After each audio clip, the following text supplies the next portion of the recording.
When my younger brother is hospitalized after his girlfriend twists his arm during a fight over laundry, my wife says he deserved it. That single sentence, and her chilling silence when I ask if she would ever do that to me, cracks our marriage open. I was still holding the phone, my mother sobbing on the other end from the emergency room, the smell of burnt toast sticking in our small kitchen like guilt. My wife, female, 31 years old, leaned back in her chair, crossed one leg over the other, and declared a verdict like a judge who had already decided the case. Me, male, 30 years old. My brother, male, 22 years old. His girlfriend, 23 years old, now in custody. And my wife? She shrugged and said he had it coming because my parents coddled him. Then I asked a question I never thought I would ask. Would you ever do that to me if I pushed you to your limit? She stared at me so long that the kettle clicked off by itself. No answer, just a stare that felt like a hand closing around my throat. Here is the teaser you came for. That stare left me counting doors and exits, and by the end, you will understand why my wedding ring ended up in a glass bowl of spare keys next to the front door. The hospital was fluorescent and cold enough to sharpen your bones. My brother had that chalky look you get from pain meds, his right arm roped into a sling, a finger taped like a broken twig. I brought him a plastic cup of water and a pack of grape gummy bears because he always eats them first, leaving the orange ones for whoever he likes least. He laughed once, then looked at the door every time a nurse pushed a cart past. My wife did not come. She texted that she had work stuff and later laundry. The irony could have paid our deductible. Our parents were there, furious and tender in the way only parents can be. My mother folding his blanket like it might apologize for the world. My father making quiet calls to a detective he golfed with. The girlfriend had slammed a door during an argument about whose turn it was to do whites. When he said stop, she grabbed his wrist, twisted, shoved, and kept going. I tried not to imagine each motion. My mind supplied it anyway, the way a bad song plays on loop no matter how hard you cover your ears. On the drive home, the wipers squeaked even though there was no rain. I kept hearing my wife's line, "He deserved it." The words were like a dumbbell dropped on my chest, heavy, stupid, dangerous. When I got home, she was watching a true crime doc, spooning yogurt and granola with the kind of calm that felt like insult. I turned off the television. "He is my brother," I said. She rolled her eyes and said, "Maybe now he will learn." Then, that night, I asked again, "Would you do that to me?" And she gave me the same stare, like she was measuring me for a box I might one day fit inside. Is an apology enough for physical harm? I heard my own voice ask, and I did not know who I wanted to answer, her or the ceiling fan. We have had issues for months, some small, some that slid under doors like smoke. There was the night in March when she jokingly shoved me into the hallway during an argument about bills, then told me I lost my balance because I never watch where I am going. I found myself counting the tiles in the bathroom during showers, like numbers could keep me standing up.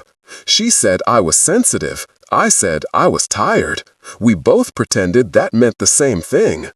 I started sleeping on my side of the bed like it had a border, facing the window, listening to the garbage truck at 5:30 a.m. reverse into the alley with its beep, beep, beep like an anxious heartbeat.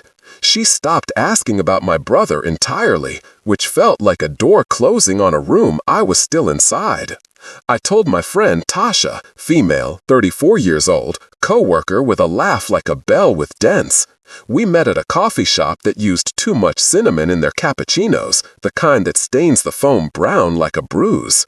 Tasha listened and did not blink. Then she told me about her high school boyfriend, how his brother choked his girlfriend at a family barbecue. Later, Tasha asked her boyfriend if he would do something like that to her if she made him angry. "Not if you act right," he said. She broke up with him that night and slept on a friend's couch with two cats who kneaded her ribs until the adrenaline wore off. People tell you who they are, Tasha said, stirring her coffee until the ice melted. If you are lucky, they tell you early. If you are unlucky, they show you later. She took my hand right there in the noisy shop. You are not overreacting. On my walk home, fall leaves skittered like insects across the sidewalk. A kid's basketball thumped, thumped, thumped behind a chain-link fence. At our building, the scent of someone's curry curled down the stairwell, warm and human. In our apartment, my wife was standing at the sink, scrubbing a pan so hard it squealed. "You told Tasha?" she said, not looking at me. "You love making me out to be the villain." I said, "I just need someone to talk to." She kept scrubbing. "Do you think violence always escalates?" I asked the room, because it's easier to address air than a person who refuses to look at you. The night I realized the floor under my marriage was rotten started with spaghetti. She cooked it in a sauce that smelled like crushed garlic and bitterness. We ate in silence. Her phone lit up, face down, buzzing like a trapped bee. 3 times. Then once more. I am not proud of what I did. When she went to shower, I checked. It was a group chat with her cousins, a meme about people who cry abuse when they just need to grow up, followed by her message. His brother is dramatic like him. Maybe a bruise will teach the family some respect. A laughing emoji, a muscle arm. I did not recognize the woman who typed those words. Or maybe I did, and that was worse. The recognition you do not want. I heard the shower squeak off. I put the phone down like it might burn through the table, and I stood very still because I remembered March. I remembered the shove. I remembered a hand once pinning my shoulder into the fridge for a second too long, hard enough to make the magnets bounce, and the grocery list slip to the floor like a surrender flag. A second is an hour when you are figuring out how unsafe you are. When she came out, steam trailing behind her like a cape, I said, "I read the messages." She did not blush. She smiled a little. "You should not snoop," she said. The word snoop stretched like taffy. "Are you going to cry about it?" And then another line, precisely delivered, a scalpel meant to cut clean. "Do not push me." Here is one of those meme lines you can print on a t-shirt. He did not cheat. He built a double life. Except in this case, she did not cheat either. She picked the role of judge and jury and potential executioner. I texted Tasha, "I am not safe here." Tasha texted back an address and the word now. I did what every DV pamphlet will tell you is smart. I took my passport, my birth certificate, 2 shirts, a hoodie that still smelled like detergent, and my grandfather's watch from the drawer next to the takeout menus. I turned my wedding ring around and around. Then I did not take it off. Not yet. I put the documents in my backpack and slipped my brother's gummy bear oranges into the front pocket because leaving can be both practical and foolishly sentimental. Before I left, I put a pot of water on the stove and turned the flame down low. The house hummed like nothing was wrong. She was in the bedroom watching TikToks with that sharp little laugh she uses to puncture other people's dignity. Should gaslighting be considered a deal breaker? I whispered into the empty kitchen. The kettle began to mutter, like it wanted to answer. Midpoint is where you expect a twist, right? Here is mine. My wife was not only indifferent to my brother's pain, she had already rewritten March in her head so thoroughly that I started to doubt my own memory. I found it in a file folder in our shared email labeled insurance, of all things. A letter she drafted to her therapist, unsent or maybe sent and deleted, describing how I lunged at her that night and how she feared for her safety. She wrote that she pushed me away to protect herself. She used phrases like pattern of intimidation and unpredictable rage. Reading it was like walking into my apartment and finding all the furniture glued to the ceiling. I went cold all at once. I took the letter to Tasha. She read it twice and looked up. "She is building a record," Tasha said, "a paper trail." I sat on the edge of Tasha's sofa and listened to the refrigerator motor click on. The apartment smelled like lemon cleaner and fabric softener, a safe smell, a domestic truce. Tasha said, "Ask yourself what happens if you have a kid with her and the baby cries all night. What happens if you burn dinner? What happens if you forget to pick up dry cleaning and she is already at a 6? Babies cry, people forget, and people who justify violence do not need a good reason. They just need an excuse. I am not a person who cries often. That night, I cried so hard my t-shirt stuck to my chest. Tasha's cat walked judgmentally across my thighs and sat down like a paperweight, anchoring me in gravity. Tasha made tea that tasted like cardamom and stern advice. She told me a second story she had never told anyone.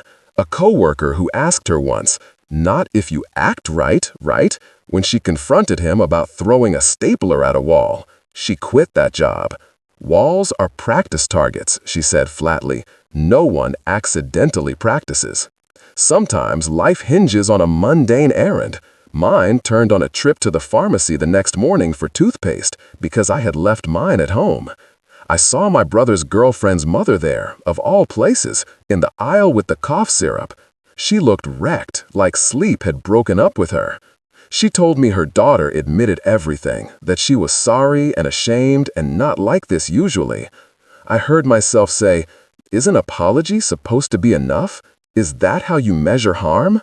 She cried into a crumpled tissue and said words people say when the machine is already running: stress, pressure, single mother, money. And I realized something so simple it felt like a riddle. Everyone has a reason. Not everyone uses it as a weapon. That afternoon, I called a divorce lawyer whose website had too many stock photos of smiling couples. The assistant spoke in a voice like she was reading a bedtime story. I hung up and sat on a bench outside the courthouse anyway, eating a peanut butter granola bar, watching pigeons with scarred feet argue over a potato chip. I pictured my wife writing her therapist about how I get angry in public. I pictured a judge reading a neat stack of papers and making a neat decision about a messy life. "If you were me, would you stay or leave?" I asked the pigeons. They did not vote. They just kept pecking. The confrontation came on a Tuesday because disasters love weekdays. I went home with Tasha on text, ready to dial if I sent a single exclamation mark. The hallway smelled like someone burned onions. I walked in and there she was, eating cereal out of a mixing bowl, phone propped up with a charger that curled like a snake. "You ran away," she said without looking up. "You dramatize. Your whole family does." I put my backpack down. "We need to talk about March," I said. "Which version?" I told her about the letter. She stood slowly, the spoon clinking against the ceramic like nervous teeth. "You grabbed me," she said. "You blocked the door." I pictured it again, the way I remembered it. Me reaching for the fridge handle, her hand on my shoulder, the magnets jumping. "I did not," I said. She took a step. "You do not remember," she said. "You never remember right." Sometimes a home becomes a courtroom. I felt the need to confess things I had not done and beg for acquittal from crimes uncommitted. "We cannot do this," I said. She moved closer. "You will not make me the villain." I looked at her hands. The kitchen light flickered once, twice. The refrigerator hummed itself into a higher pitch, like it was scared too. "Step back," I said. My voice came out thin, like a wire pulled too tight. "Or what?" She tilted her head. The gold chain at her throat caught the fluorescent and flashed like a signal. I did not step forward. I did not raise my voice. I did not touch her. I picked up my ring, which I had slipped off in my pocket before I walked in, and put it in the glass bowl by the door. It made a bright sound. A coin dropped into a well. She wavered for a second. "You will regret this," she said, so calm it chilled the room. "You are throwing your life away." There are two types of threats, the kind that rely on what they might do to you, and the kind that rely on what you might do to yourself. She specialized in the second. I took my backpack, took the folder with our lease, took the minor things that still felt like mine. I left the spatulas and the coffee grinder and the set of blue bowls we bought at a flea market because I could not carry them, and also because I did not want to remember us through them. On my way out, she said, like a parting gift, Tell Tasha congratulations. The homewrecker wins. I closed the door with more gentleness than it deserved. Outside, the late sun slid down the apartment bricks like butter. A bus sighed at the curb. Across the street, a kid dragged a stick along a fence, making that clattering music I loved as a child. Freedom can sound like cheap percussion. My phone buzzed. Tasha, a single question mark. Then, do you need me to come? So I answered honestly for the first time in months. Yes. I did not make a grand declaration to my family at first. I did the small things that make a new life sturdy. Canceled a streaming service, changed my PIN, moved my paycheck to a separate direct deposit, asked my boss for a few mornings off for appointments. Tasha let me take over her guest room for a week. The bed was soft and smelled like dryer sheets, and there was a plant in the corner with leaves like pancakes that made the air feel like it forgave me. I slept, and when I woke up, I did not count tiles. On the third morning, my brother knocked on Tasha's door with his good hand and held up a paper bag from the bakery on the corner. The bag was warm. Inside were croissants that flaked into 1,000 small messes, and I let the butter coat my tongue like permission. "I am sorry," he said. "I brought food because I do not know what else to bring." He told me he had decided to press charges after all. "She is not a monster," he said, "but I am not a lesson she gets to learn." We sat on the stoop in the weak sun. A dog dragged its owner past us. Across the street, a man in a blue jacket unlocked a bike and wheeled it away with a click, click, click. It felt like the world kept moving, and for once, I was allowed to move with it. My brother said, "Do not go back." I said I would not. He said, "You are not responsible for changing her." I said I knew. He said, "You never believed me when I told you I hated orange gummy bears." I said, "I know that too." My wife started texting that night like nothing had happened. Dinner at my parents' Sunday. Then, "You need to bring my blue dress from the cleaners." Then, "You cannot keep the air fryer." Each message was a pebble she threw at the window of my new quiet. I blocked her and unblocked her and blocked her again because resolve is a muscle and I was still strengthening it. The last message I ever read from her said, "No one will believe you." Tasha reheated leftover curry and put it in 2 bowls. We ate on the couch. She said, "One more question and then you can have the remote. Would you stay if your partner cheated once?" I stared at the TV glow on the blank screen. "She did not cheat," I said. "She betrayed." Tasha nodded. "Betrayal is its own genre." I took the remote. "So is survival," I said, and pressed play on a cooking show where a soft-voiced chef added salt to a pot of beans with reverence and patience. You want the final act, the unsatisfying satisfaction that feels like life instead of a movie? Here it is. Lawyers, paperwork, boundaries. There was no dramatic court confrontation with gasps from the gallery. There was a mediation Zoom where my wife wore a cream sweater and spoke in a tone my therapist once called weaponized calm. She said I was unstable. She said I was abandoning her. She said I had imagined things. The mediator used phrases like moving forward and separate property. After an hour, my head ached the way it does after swimming. I told the truth, even when it made me sound small. "I was scared," I said. "I am still scared sometimes." The mediator nodded like a metronome. My wife rolled her lip into her teeth and let it snap back. I kept my voice level. I listed the shove, the stare, the letter, the messages. "You are painting me as a monster," she said, and I said, "No, I am painting me as a man who leaves." My brother started therapy and joined a boxing gym that smelled like hard work and disinfectant. He sends me videos of himself jumping rope like the floor is on fire. He jokes that he is learning to hit a heavy bag so he will never feel the need to hit a person, not even in anger. I keep a screenshot of his first grin after the sling came off. It is blurry and perfect. Tasha came with me to pick up the last of my things. The apartment looked cleaner than it had any right to look. My wife was not home. I left a note on the counter that said, "Be well, at a distance." I took the blue bowls, after all.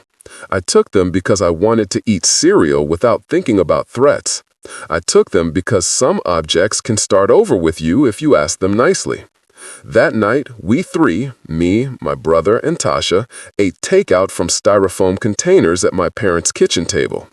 The air smelled like cilantro and motor oil from my father's hands. We told my parents we were all okay, which was not entirely true, but felt like a promise. At midnight, after everyone went to bed, I stood alone in the kitchen, touching my wedding ring where it sat in my pocket like a coin you keep but do not spend. Then I placed it in the glass bowl of spare keys my parents keep by their door, the bowl that had waited there my whole childhood to catch bus fare and bike locks and futures. "Would you stay if they always belittle you?" I asked the empty room, and the answer showed up not as a word, but as a feeling. The house warming around me, just a degree. Here is the mini resolution. My brother is pressing charges, he is healing. My wife signed the first set of divorce papers after her attorney confirmed there was no path to reconciliation that would satisfy both parties. She texted one more time through a new number. "You will regret this when you are alone at 40. I muted the number and turned my phone face down on the table at Tasha's, where it reflected the ceiling light like a small, tame star. I booked a session with a therapist who smells like eucalyptus, and during our first meeting told me I was not crazy, I was careful. Here is the final climb. Last weekend at the farmer's market, I saw a man grab his girlfriend's wrist too tightly in front of a display of peaches. She jerked away. He whispered something in her ear that made the color drain out of her face. Another couple watched and looked away. I stepped closer without thinking and said, "Are you okay?" He loosened his grip and said they were fine, and she looked at the ground, and the peaches kept smelling like summer. I am not a hero. I am a person who will never again ignore the smallest sound of a kettle warming, the faintest flicker of a light before it dies. I am the kind of person who labels things now. Folder for documents, bag for emergencies, list for questions I will ask early next time. The top of that list is simple and brutal. Would you forgive a partner who made you feel unsafe and called it love? I know my answer, and it is the only one that lets me sleep. And that is when I realized she wanted me scared, not loved.